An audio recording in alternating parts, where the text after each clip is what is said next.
Buenas tardes, queridos colegas. Mi nombre es Graciela Baum. Soy argentina, vivo en Argentina y pertenezco a la Universidad Nacional de La Plata. En esta ocasión, mi presentación que voy a compartir con ustedes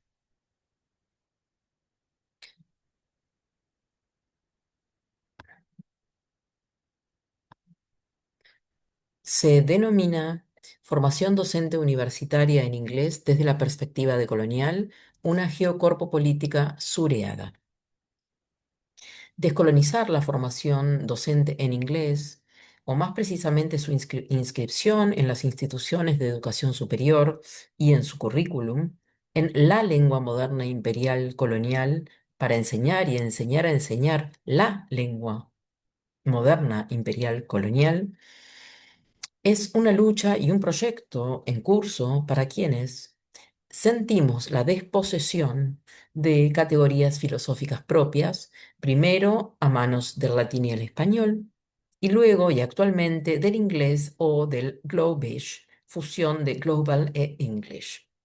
Quienes, aun cuando enseñamos y enseñamos a enseñar dicha lengua, rechazamos ser llamados los cipayos de la colonialidad, quienes habitamos el sur y apostamos por interrumpir las complicidades inherentes a nuestro trabajo y por ganar agencia de un modo u otro, proponemos un camino para la instalación de una coalición de posiciones otras que he denominado una geocorpopolítica sureada.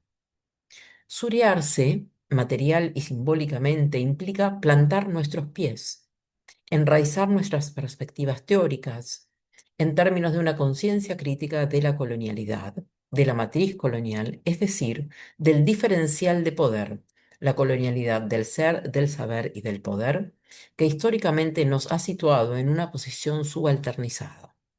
Nos referimos, por lo tanto, a la diferencia imperial, como la fuerza expansionista católica que produjo la invasión y conquista de América en 1492, junto con la mayor masacre de la historia, y a la diferencia colonial, como la inferiorización ontoepistémica inaugurada con la categoría de raza. La raza entendida aquí como la invención de una idea que permitió establecer una estructura jerárquica racializada en la que se distribuyó el privilegio blanco androeuropeo, estatus social, trabajo y riqueza, y que determinó la apropiabilidad y la prescindibilidad de ciertos seres humanos. Anclado en esa historia de expropiación y pérdida, Rodolfo Kusch, antropólogo y filósofo argentino, propone los conceptos de pueblo, en el sentido de comunidad, y sujeto cultural. El primero como un locus filosófico irreductible para inaugurar la posibilidad de un modo genuinamente americano de pensar, una filosofía americana, y el segundo como un sujeto situado, portador de las categorías intrínsecas necesarias para filosofar América, nuestra América o América profunda. Kusch afirmará que lo americano no es una cosa, sino la consecuencia de una decisión por lo americano, una decisión cultural que reafirma lo propio y que se enuncia desde un nosotros. Tomar conciencia del peso de nuestro suelo como domicilio existencial nos permite advertir que una epistemología deslugarizada es hegemónica, es euro-USA céntrica por defecto, y en el mismo movimiento nos permite discernir nuestro lugar de enunciación de otros. Según Kusch, la decisión cultural actualiza la memoria colectiva al recurrir a un pasado y a un proyecto en el contexto de la imprevisibilidad de cualquier futuro. Es creativa y productiva, no solamente restaurativa. Así, la cultura se convierte en nuestra defensa existencial frente a lo nuevo para poder enfrentar una novedad que de otro modo resultaría incomprensible. De manera similar, Mignolo y Trostanova teorizan una geocorpopolítica del conocimiento y derivada de ella un lugar de enunciación geocorpopolítico. Lo geopolítico, originado en la delimitación geográfica y corpográfica creada con la instauración de la frontera en el siglo XIX, mediante cuya demarcación se separaron las regiones habitadas por lo civilizado y lo bárbaro, y se clasificaron los cuerpos a cada lado. Pero, ¿quién tenía derecho a clasificar? La epistemología territorial imperial moderna, sostienen los autores, y su macronarrativa nacida de la colonización del tiempo por el Renacimiento europeo y del espacio con la conquista de América y su integración al orden geopolítico cristiano tripartito, África, Asia y Europa. A ello se suma la negación sistemática de toda historia previa, es decir, un punto cero ilustrado o iluminado de observación. De este modo, una geocorpopolítica del conocimiento es una empresa decolonial que da lugar al pensamiento fronterizo ligado a la pluriversalidad, a la imposibilidad de dar cuenta de experiencias, violencias y memorias geohistóricas mediante un universal abstracto como la cultura con C mayúscula. La geopolítica de las historias locales y de las subjetividades coloniales es consecuencia de cuerpos racializados, es decir, de la clasificación imperial de los cuerpos en regiones determinadas que no cumplen con el criterio de la modernidad occidental.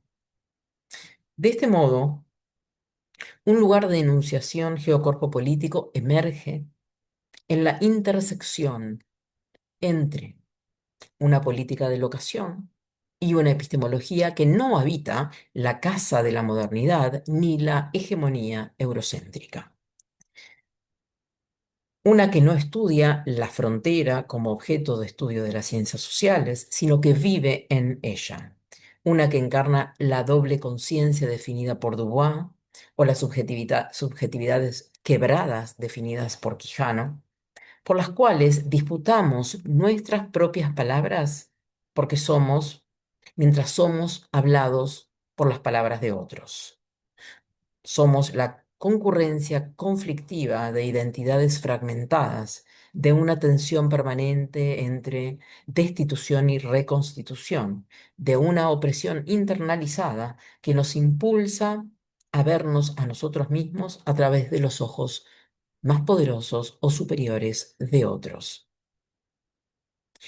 La cartografía de la razón, de una racionalidad técnica, produjo una epistemología desencarnada, desincorporada y una confianza absoluta en universales abstractos que negaron al otro y le negaron un lugar en la historia.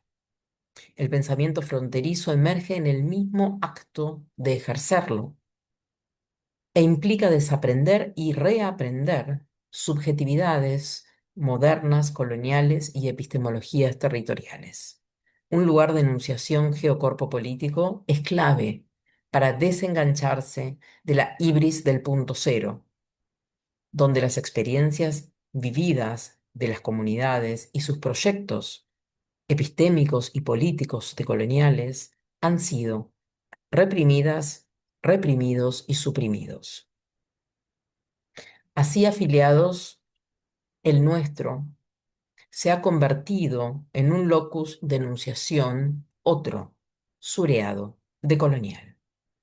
Sostenemos la urgencia y la relevancia incontestable de una existencia situada y corporal, y desde esta particularidad subrayamos y avanzamos hacia la pertinencia sin parangón de la categoría de aestesis, de la sensorialidad y de la memoria sensorial ancladas en el cuerpo, a su vez anclado en el territorio, en el suelo. En este sentido, Mignolo convoca a la reconstitución de un sensorium latinoamericano, que es en realidad una invitación a desencubrir lo que ha sido encubierto por la modernidad, colonialidad. Una reinscripción de nuestra ancestralidad, cosmogonías, historias y epistemes en el presente. La reemergencia de lenguas, símbolos y prácticas sobrescritas por discursos europeos. Mignolo nos recuerda que la locación es clave, que en lugar de la existencia ligada a la mente, condensada en el cogito ergo sum, necesitamos apostar por una existencia ligada al lugar, ya que, sin importar dónde estén nuestros pies, llevamos el dónde con nosotros. Nos reafirmamos en el suelo y en el horizonte simbólico que, en palabras de Kush, provee una totalidad, dado que las experiencias políticas, económicas, tecnológicas, estéticas y sociales de una comunidad remiten a ese horizonte simbólico que orienta todas las actitudes culturales. Pero volvamos a la formación docente universitaria en inglés. ¿Cómo otorgarle sentido, inspiración e inscripción en la perspectiva decolonial? En primer lugar, y en nombre de desmontar todas las formas de racialización lingüística, buscando desafiar el canon, subvirtiendo la ficción del estándar y socavando el mito del hablante nativo en la lengua de poder barra conocimiento y el silenciamiento arraigado en dichos horizontes establecidos como aspiracionales, especialmente en el discurso institucional. El reverso de esta maniobra, análoga al tándem modernidad-colonialidad, está habitado por la raza, la clase y el género, y por sus mecanismos adaptativos y procesos de reactualización y deshumanización, la racialización, la clasificación y la generización. Dado que estas dinámicas de poder refundan activamente sus tendencias y procedimientos de actualización, necesitamos enseñar a los futuros docentes a ver el truco, a ver la trampa antes de que sea demasiado tarde. Caer en la retórica de la modernidad es mucho más fácil que reunir el coraje para desprenderse de ella una vez que hemos advertido sus tentáculos. Y la lengua de la enunciación en la matriz colonial del poder, es decir, la lengua del progreso, el prestigio, la pertinencia, el éxito, la promoción, la movilidad académica, el alcance de audiencias masivas, etc., es el inglés. Sin embargo, si el costo de tal ventaja es la reafirmación del elitismo, la jerga de círculos reducidos, el blanqueamiento y la expulsión de quienes terminan siendo los que no encajan, estamos reproduciendo la lógica de la colonialidad, que es el rostro, la cara oscura y oculta de la modernidad.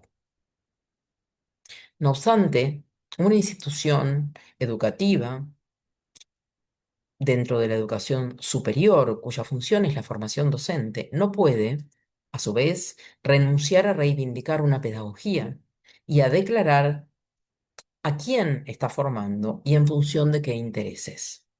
Los educadores no podemos sustraernos de una posición política, porque no existe la neutralidad. Declararse neutral implica ya adoptar una postura política.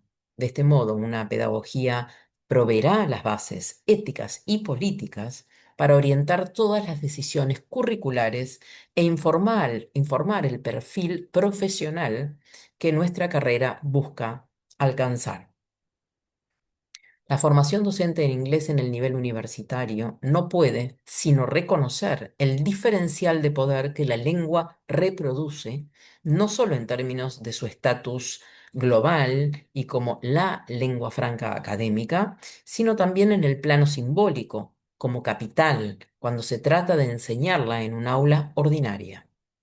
En relación con lo primero, formar a los futuros docentes, dotarlos de una lente crítica, decolonial en mi caso, es crucial para permitirles identificar mecanismos persistentes de racialización, clasificación y generización, ya que la ecología del aula, tarde o temprano, visibilizará la diferencia y el problema con, detrás y acerca de ella, y también acerca del inglés, lo que implica su acceso, su dominio y su déficit. La diferencia es, al menos en mi país, el elefante en la habitación. Todos la ven, pero nadie quiere decir la verdad acerca de ella. Permanece en el nivel de lo no dicho, de lo tácito, de lo implícito, pero también genera incomodidad.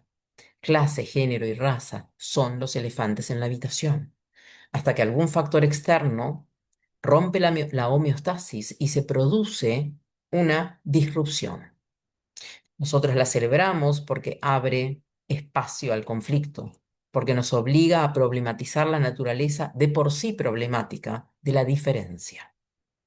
De este modo, la pedagogía necesita fundamentar e informar la formación docente, una pedagogía que hemos elegido denominar junto con Giuliano decolonialidad pedagógica.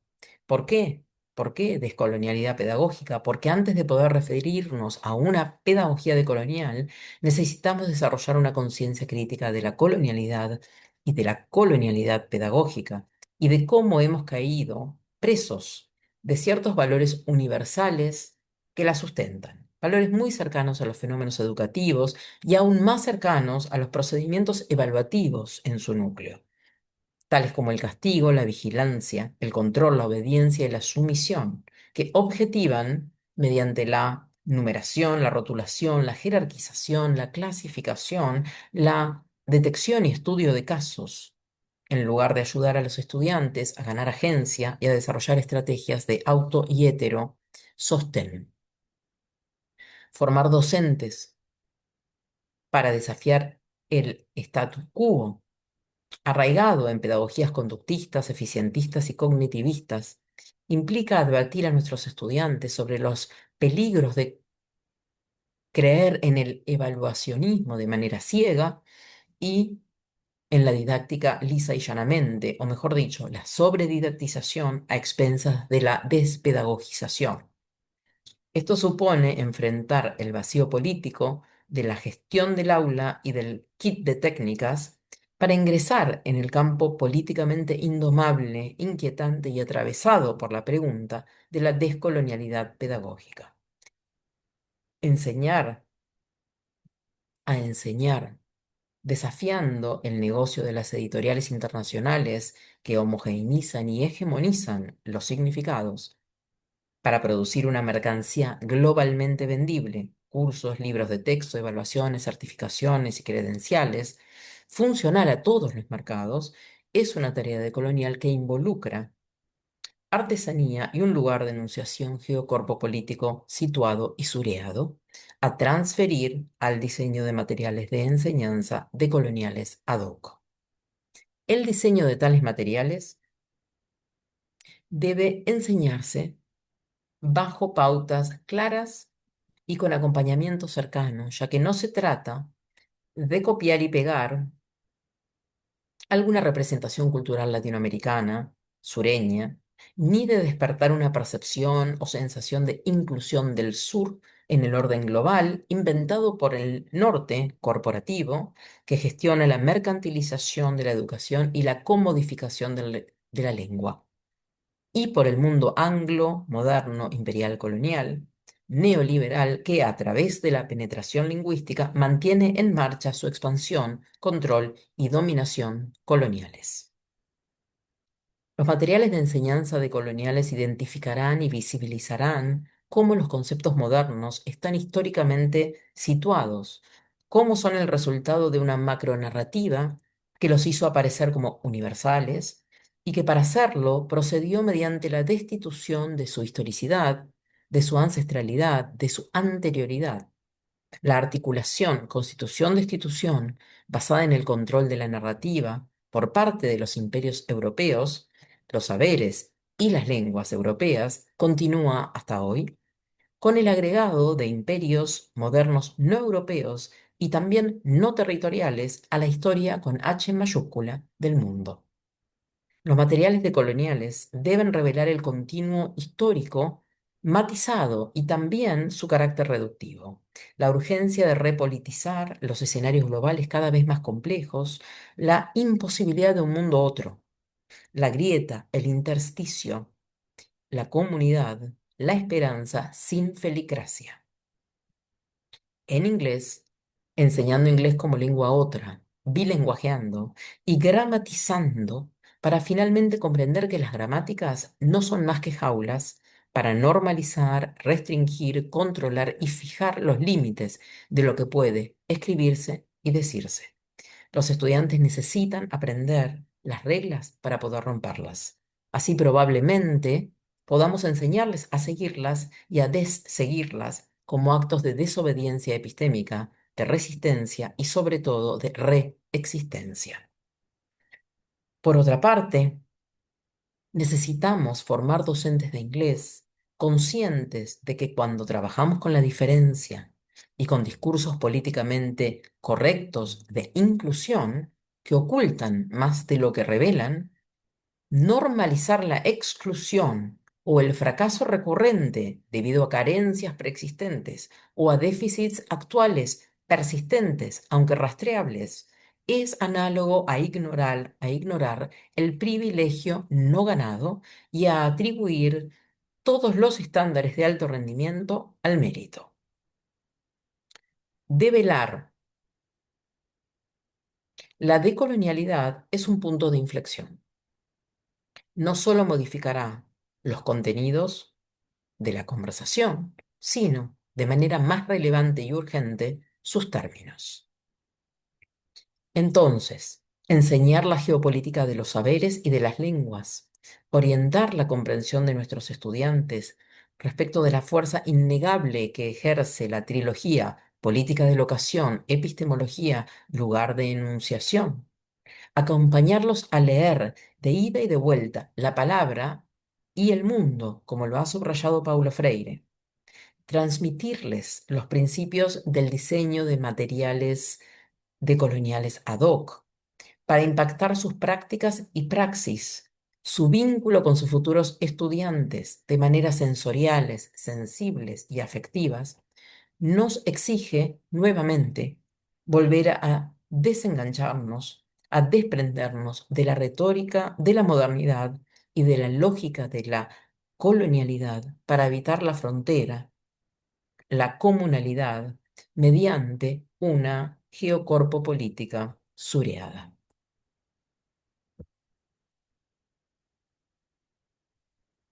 Bueno, muchas gracias.